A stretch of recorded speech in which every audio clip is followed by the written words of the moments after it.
Welcome to the Bringing the Human Back to Human Resources podcast, the podcast all about the delicate balance between people and business, and quite literally reconnecting the two. My name is Tracy Rubin, and I've spent nearly my entire professional career in HR. Join me as I share stories, opinions, and words of advice with you each week.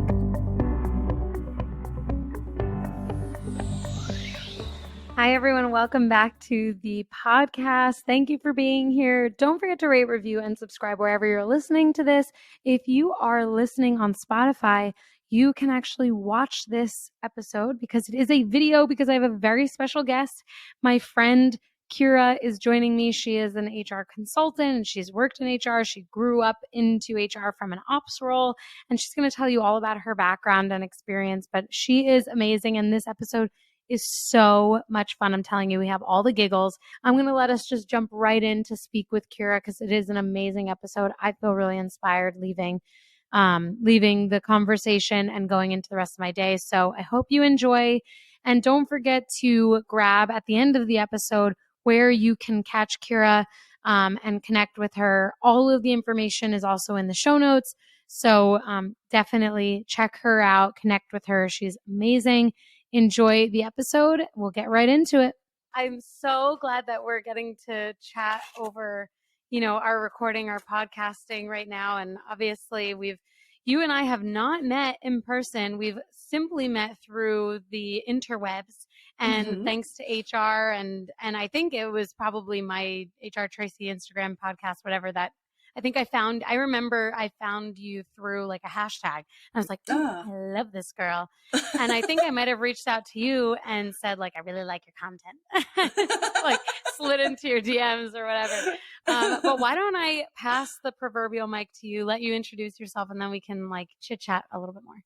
Yeah. I don't really remember when we met. I definitely feel like it was just like, oh, we're just friends now. Like it wasn't like a thing. Instant. Yeah. Total connection. And you weren't a bot, which is always great. But no bots here.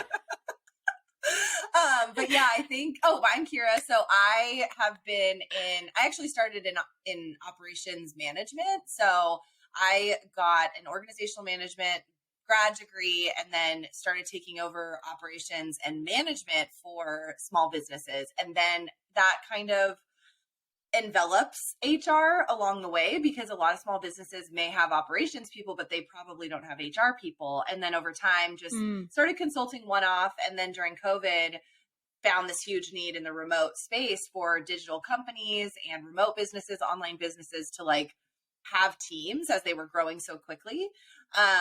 And so then I just kind of like plugged myself in as like an outsourced HR or consultant to help bring them foundation so that they can take it and run with it, providing HR and organizational management education to pretty much anyone, but generally people in the US. So I don't know anything about Canada. So that's okay. Canadians, we're thinking about you. Yeah. Canada is so tough because every province is so different.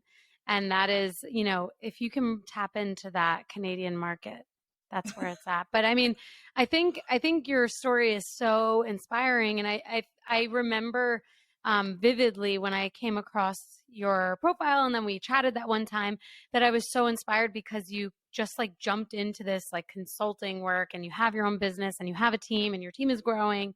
And I think that, the listeners would be really interested in hearing your journey into like becoming an entrepreneur and being really your own boss and having your own company around HR, because so many of the listeners are either breaking into HR or are just starting their careers. And I think, sometimes it's hard to imagine ourselves being, either in one thing for the rest of our lives or being our own bosses, but maybe we want that and we want one thing or another. So tell us a little bit about that and how you kind of realized in COVID, like you mentioned, that you had what it took to really be the answer to the problem. I mean, first of all, that is so nice. I would say that there was like a really long journey, for lack of a better term, of like figuring out exactly who I am in the context of my career and what I wanted, what I was good at, who I wanted to be. And I had to have like a lot of really uncomfortable experiences to where I had to kind of push myself into a situation that was like, just because you're smart enough or capable enough or whatever to do all these different things doesn't mean that you have to. And to really challenge myself into like, what do you want to do? And so for me, there was like a pretty big moment, and it was actually all the way back in 2013. I had stopped doing corporate sales and I was focusing fully on operations. And I had just recently graduated with an organizational management grad degree. And I was like, wait, I can decide like what my job looks like eventually. So if this is whether I'm applying at different jobs or, you know, looking for different career paths or whatever, what do I like? And one of the things that really stuck with me back then and is still true to this day is that I really like to work really in depth on a lot of different projects. So while I do have 10 years of experience at one small company that has developed, we have 50 employees, like we're working on our third and fourth locations right now. So it's not like small in the sense of small, but I've been there for a really long time, but the way that I was staying engaged was through small projects along the way. So I just thought that consulting would be the right fit because then I could take on one project, kind of give what I needed to give, and then kind of walk away from it and just like stay connected. And so it kind of just developed, and I ended up kind of weaseling into this meeting with my mentor. His name's Dr. Bob Nelson. And I love him so much. And he is like kind of he's an employee engagement and like make work fun kind of guru, I guess you would call him. And we had lunch. He lives here in San Diego. And I don't know, like at the time I was like, oh, he's a consultant. I want to learn about that. I didn't know he like wrote books and stuff. So I was just like, want to hang out with me? And he was like, sure, let's go to lunch. And now I look back and I'm like, whoa, like that was a really ballsy move. like go me. So, yeah. So we like went out to lunch and he brought me a bunch of his books and he gave me this piece of advice that was, I know that you're just starting out your career in this field and taking your education and running with it. Treat every job like you're consulting for them. So try to find holes in the business, make it better, make it more interactive. And then through that process, just learned I like working with small companies. I hate the bureaucracy of it all, working in corporations. I hate the waiting period. I hate following other people's rules. So I just slowly absorbed people's roles in this company and basically took over 5 different people's positions so that I could stay working there because it's a small business and I had to make more money. And what ended up happening is I kind of siloed myself into a really bad spot after 6 or 7 years where I was so overwhelmed and overworked, and I was afraid to give up any other type of control.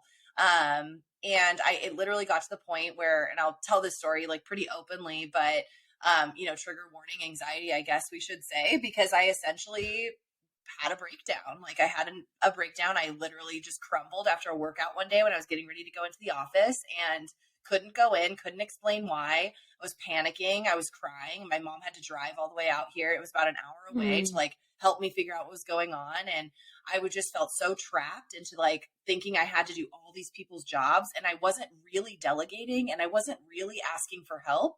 But I did have a team of managers that I had been developing professionally for literally years, like 4, 5, and 6 years at the time. And I just wasn't giving them any autonomy. And I felt like it was, sorry, that was my dog. It wasn't like, no, your dog is welcome here. Your dog is welcome. I was like, that was the weirdest noise. He has something like, to say. No, he has. Yeah. Does he have anything to say? Anything he wants to say? Mostly just burping and farting, it seems. But yeah, so it just kind of got to the point where I had to take a really like long look and say, can I afford to work in small business? Because I can't afford to do all these people's jobs. And luckily, there was a lot of other things that were going on, but luckily as it happened, I had to take a few days off to like figure out why I couldn't breathe essentially. And nothing happened. My team just stepped up. They slid into those roles. They took over like no one knew. And on one hand, I was like, they probably loved that too. They loved probably it. Like, they loved goodness, now we have some opportunity. Yeah, and it was really nice because it was also really like caring. Like it was like, Kira, you don't like if this is happening to you, like why? Like we can't let this happen. Like we need to step in and like we're here. And it wasn't so much like let us help you. Yeah, and I don't think they knew that I needed this support, and so it was a really tough time to like realize that I am not the beginning and end of the universe Mm. for this company. And that was a tough thing to realize. But the shift that made in like my mindset and my ability to create boundaries and to understand that as a leader, we're not the doers. Sometimes we're just the visionaries and we're the drivers of the ship, but we're not always the propellers. And that just really solidified that I wanted to work on these small projects, create really solid relationships, and then be able to work on the next thing. Like, it's just the way that my personality works. And just like be able to create those boundaries too, so that it's not something that's following me around and making me feel like I need to be like in it with them. And of course, there's been challenges in the last couple of years, like figuring out how to do that with clients that I really care about, especially women who, you know, HR is such an emotional thing for small business owners that don't know anything about it. Sure. But it just like over time, little things just I kept hacking away at like what I was doing on day to day, figuring out what I really liked, and then just started to learn how to delegate those things, which created space for like white space essentially for me to think like, okay, so can I take control of my career now? Like, or is my career going to just keep controlling me? Like, and so I had to kind of make that choice. And I think COVID was great because it was like, sit down and stop for a minute. Now what? And like, it was only just weeks in that I was like, I can't believe I have all this time. Like, I guess now, when else am I ever going to have this opportunity to figure out how to do this? There are so many things that were great that came out of it, but it's not without saying that there was obviously a lot of loss. It is okay. Good. There's always good with bad, you know, and that is just life. But one of the things that I thought about two things when you mentioned your story here.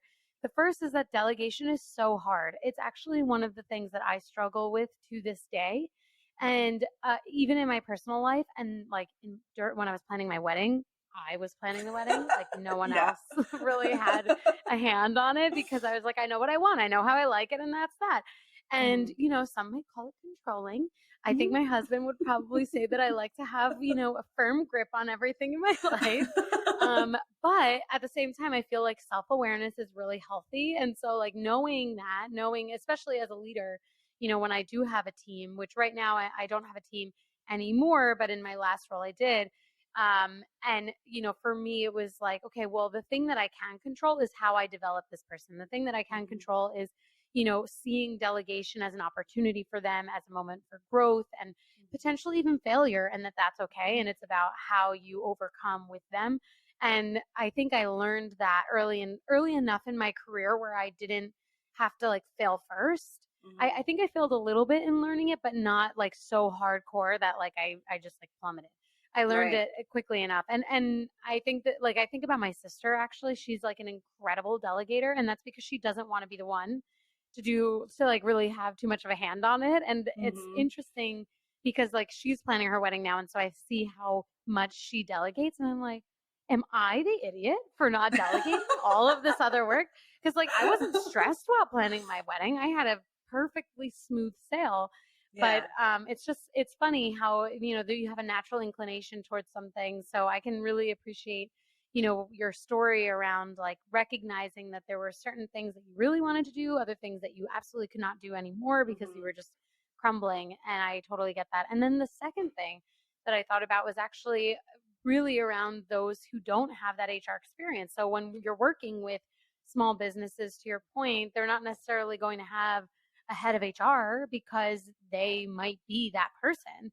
And they might not even have anyone for payroll. They might outsource it to one of these, major payroll companies. So how do you support those clients? Like, do you take more of a training approach, a development approach, or do you, manage things more directly? Like how do you support them?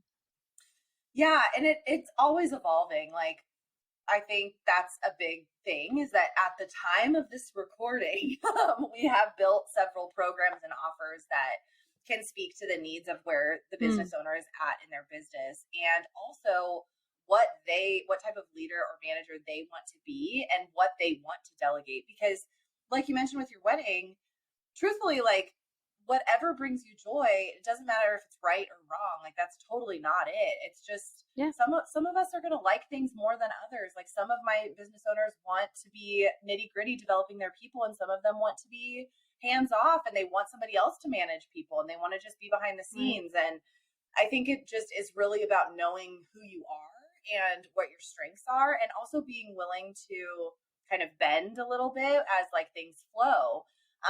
So we Mm, really do, like, depending on where the business owner is and what they want.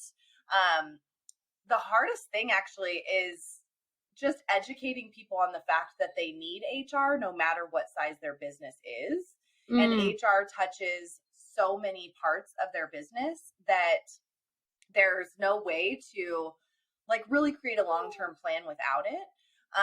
And so creating something that's affordable and doable for these business owners that they can start now, even when they're just hiring their first employee, has been a little bit of a challenge because I mean, it's a snowball, you know, like you start going down the payroll rabbit hole and then yeah. there's like 85 other conversations there. So we've Yeah. created a few different services. We have a course that kind of walks people through the basics of HR, the conversations I was having over and over and over again with business owners, like Mm-hmm. documentation and, you know, management training, the do and don'ts of interviewing and, you know, all that kind Yeah. of stuff in like bite-sized little snippets. And where that kind of came from was that working in HR by myself in a small company with 50 employees, also as the manager of everyone, and like there's no middle ground. Like they interview with me, Mm-hmm.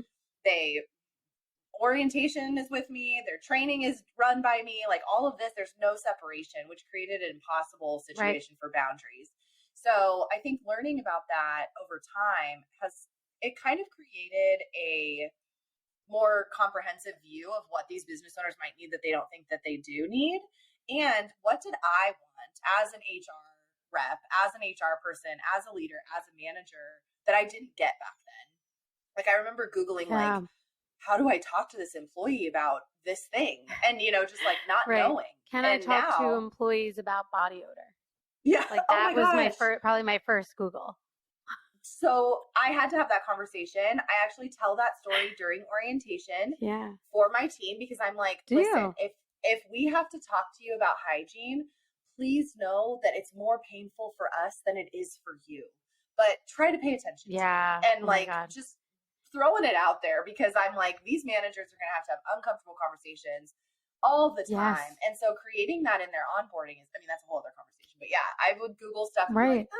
and I wouldn't have anyone to go to because no one understood they're working for big corporations and it wasn't like they're feet on Yeah. the ground with these individuals and a lot of Yeah.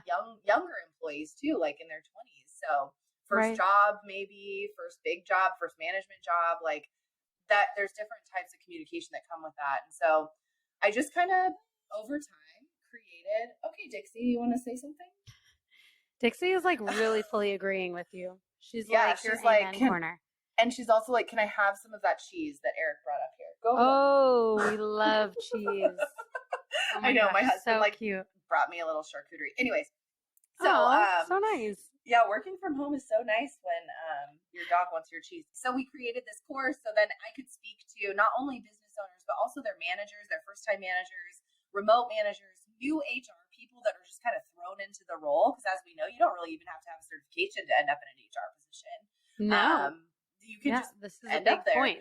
Yeah. Yeah. So like, but you still need those tools. And I was looking on certain template libraries, and I'm sure we all know different memberships and all these different things that we Mm-hmm. have as HR professionals. And it was just so irrelevant for my people. Like these are like there was not a social Yeah. media job description, manager job description to be found anywhere. And the community manager job description was literally about running apartment buildings. It wasn't about, you know, online communities, memberships, podcast communities, Facebook groups, like Mm-hmm. not a word anywhere. So I was like, we need stuff that's relevant to these newer Yeah. business owners, these digital businesses. So we kind of modeled it after that, except for with like slightly more personality. That's we love a personality. I mean, yeah, because a lot of the material, I don't know how some of this material has even made it to the year 2022 because I, like as an HR person, I'm very honest with the listeners about this. Like there are certain things that I love about what we do and there are things that I hate. And one of the things that I hate is that we put out material that we can't even listen to and we can't even like find, a way to get through it without being bored and yawning. So Yeah. that it's so true. Like having compelling and interesting information just makes you want to know more. And it's so interesting because in all of my years of working with the retail population, we always tell them, all the managers, you're the HR person on the floor. If you don't have an HR person in your store, you are the HR person. You have to feel comfortable having difficult conversations with people. And I mean, the body odor one comes up so often. Oh I could gosh. probably make like a whole episode series on that alone. There's so many, there's so many reasons people are like, well, what if it's a medical condition? Well, we can still talk about it. It's okay. And so having that approachable and personable information, I think, is a great perspective to take.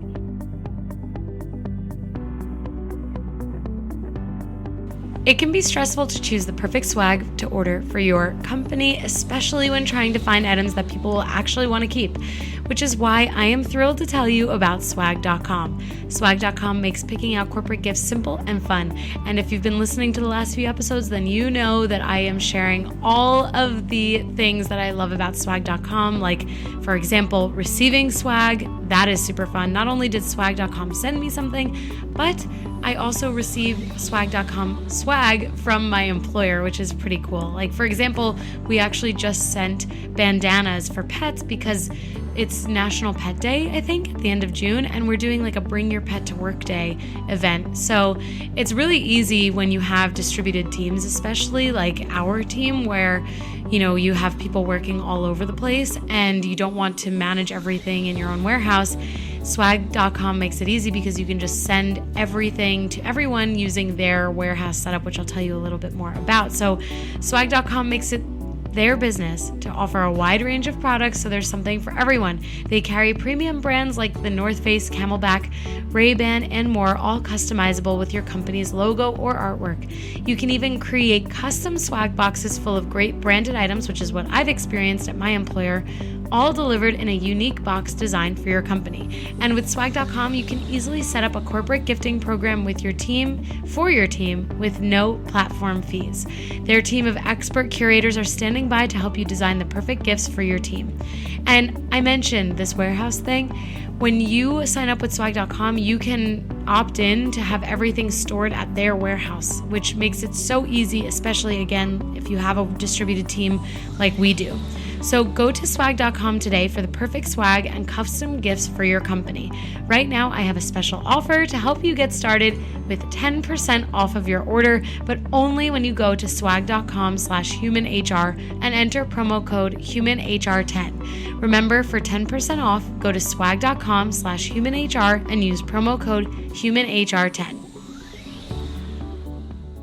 People truly don't know all that we can do as HR pros. Like, when we're talking about, I just posted something about this on Instagram the other day. Like, I know that hiring an HR person to help you build out the foundations of your business, to help you figure out your handbook, to educate you on what the heck at-will employment means, like all of that good stuff.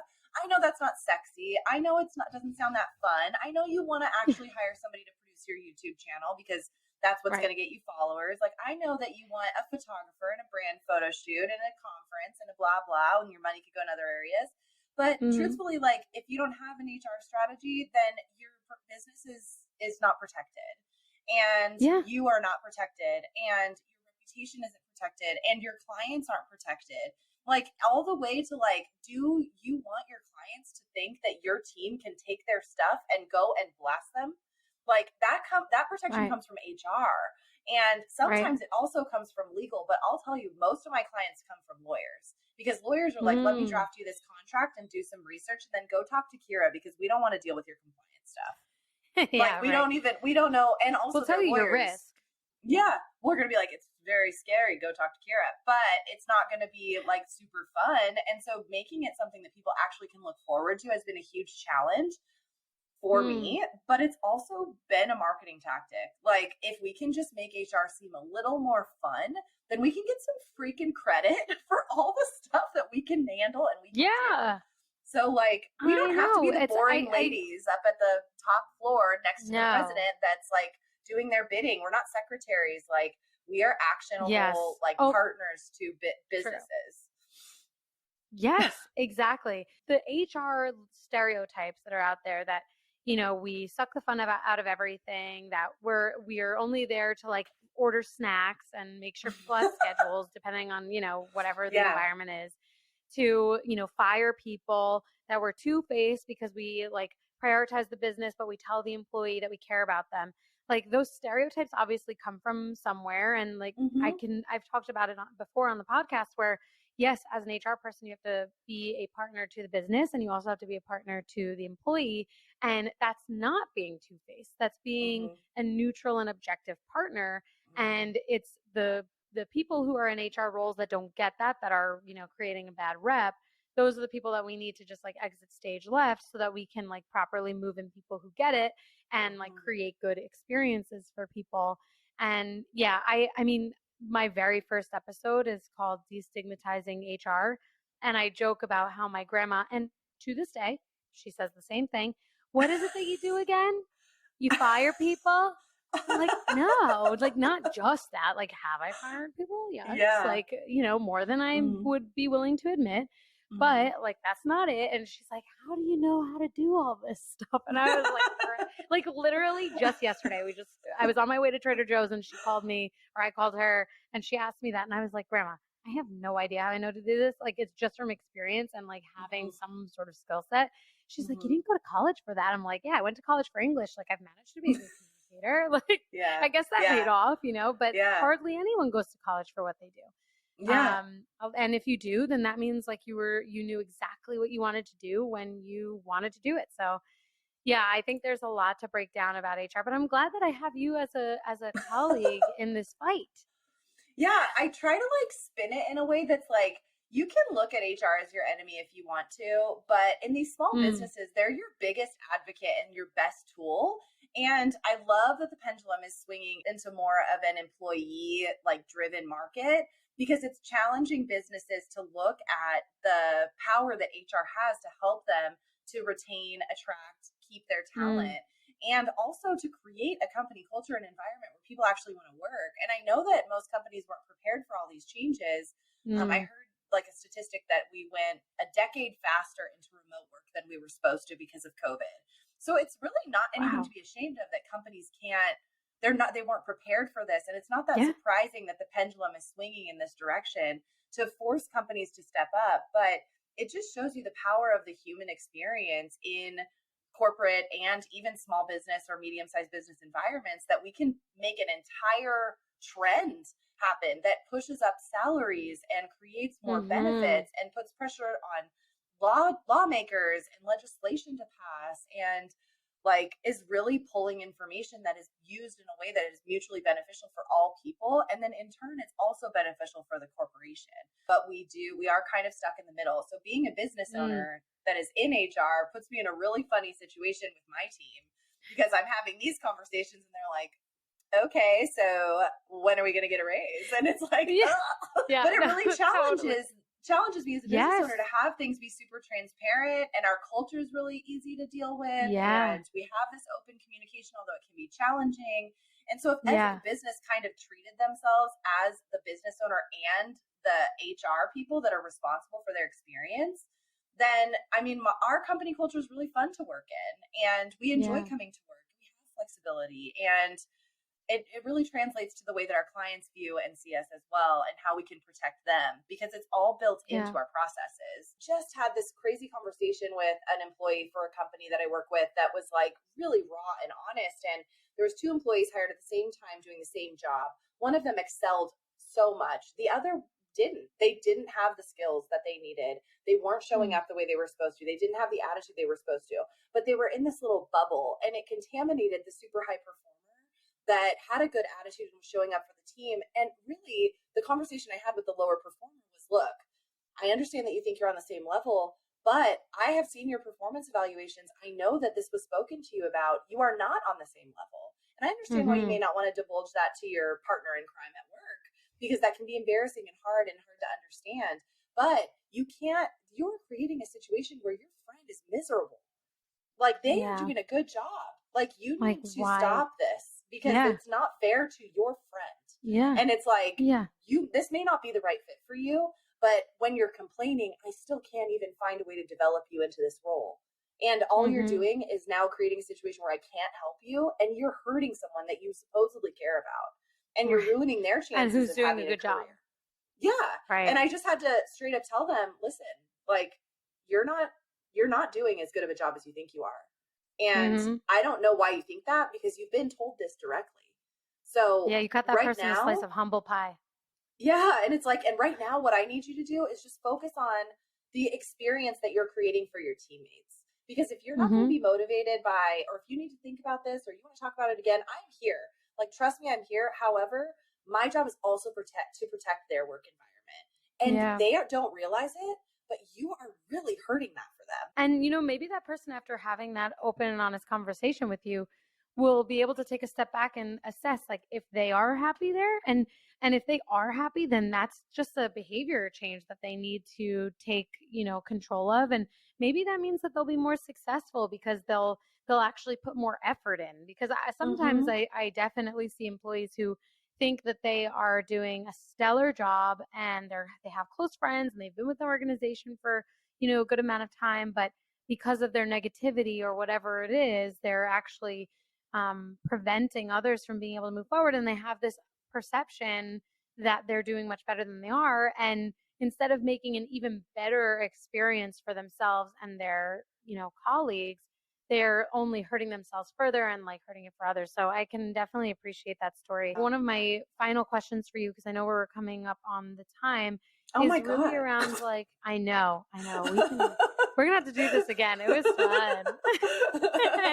We talked forever. I'm like, whoa, I thought only 10 minutes went by. My final question for you, so I can let you get back to your adorable pups, is really around like how people, you know, let's say they're starting a business and you're speaking to them right now and they want to invest in HR, but maybe they have limited budget. What are some recommendations that you have for them so that they can prioritize culture, they can prioritize people, and then make an effort to save that, you know, save a part of their budget in the future to really have that full-time person? But what can they do in the interim until they get there? Yeah, I mean, not to like totally make this about me, but we do have a program called Set to Scale, which is kind of an HR course. I mean, it is an HR course, but for everyone that's in the US. So there's going to be lots of different strategies and bite-sized videos about little things that you might need to know about, as well as a Slack community, so you can bring your questions about compliance and all that kind of good stuff. So I think that, and that's only, you have to commit for a year. It's a year-long program. You can pay in full, but it's as low as $197 a month. So like $197. That's amazing. Like, so it's, yeah.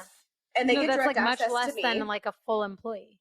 Yeah, for sure. And they get direct access to me, and we do coaching calls every 2 weeks for management consulting, or we have one of the coaches in the program is a recruiter who I have introduced you to, I think. Her name's Meg.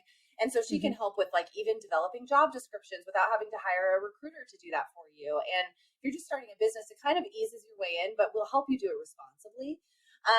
And it's really fun. You know, it's a good environment. There's lots of things that happen on the calls that really kind of we can share within the community in a really open and honest way. That, I mean, will people cry sometimes? Yeah. Like, I'm not going to lie, like management and leadership is hard, but if I would have had this when I first became a manager, oh my gosh, like my life would have been so much easier. I would have had such a better community. I would have probably had less burnout. I would have learned things quicker. Like, and that's why we built it. And it's not that boring, I swear. But on the flip side of that, I don't think that anything that you do is boring. Thank you. I appreciate it. On the other side of that, if it's not something that you're ready for, I think that probably just making sure that you're spending time really looking inward and seeing what kind of company that you want to build. Stop consuming other entrepreneurs' content and start creating what you want for yourself and who you are. Love that. Because even though we might think that, I thought that this was going to be super, because I have one-to-one services as well, but I thought every business was going to be super easy to templatize. Let's throw a handbook at it. Like, let's get going. No, it's like page by page, like very custom. Even though we all might share the same values, we want to have diverse companies. We want to support our team. We want to make money. We want to have a good life. Like, especially the women business owners want to figure out how to do more than just run a business and have a kid. So at the end of the day, I feel like there's just so much that we can do to help ourselves by just understanding what we want and building a company culture off of that. And it takes time to figure that out. And if you've just started a business, you may not even have the time or the bandwidth to really sit down and take a course on this or to figure all of this out or whatever.